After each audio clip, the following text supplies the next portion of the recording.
অনুষ্ঠান বাড়ির স্বাদে ভেজ ডাল বানাতে সমস্ত সবজি কেটে নেওয়া হয়েছে। এখন শুকনো খোলায় মুগ ডাল ভেজে নিয়ে সর্ষের তেলে একে একে সবজিগুলো ভেজে নিতে হবে। প্রথমে ফুলকপি নুন হলুদ দিয়ে ভেজে নিতে হবে। গাজরেও সামান্য নুন দিয়ে ভেজে নেওয়া হলো। কিছু কাজুও হালকা নেড়েচেড়ে তারপর কিশমিশ দিয়ে ভেজে নেওয়া হলো। এরপর গরম জলে সামান্য ভাপিয়ে নেওয়া মটরশুঁটিগুলোও ভেজে নিতে হবে।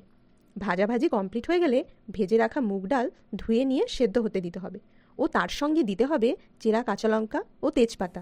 ডাল সেদ্ধ হয়ে গেলে দিতে হবে নুন হলুদ ও ভেজে রাখা সবজি। ডাল ফুটে উঠলে নামিয়ে নিয়ে কড়াইতে সর্ষের তেলে শুকনো লঙ্কা, তেজপাতা, গোটা জিরে, জিরে বাটা, টমেটো, নুন দিয়ে ভালোভাবে কষিয়ে ডাল ঢেলে দিয়ে সামান্য চিনি, ঘি ও শাহি গরম মশলা ছড়িয়ে দিলেই ভেজ ডাল তৈরি। বন্ধুরা, আমাদের ভিডিও ভালো লাগলে ভিডিওতে একটি লাইক ও চ্যানেলটি প্লিজ সাবস্ক্রাইব করুন।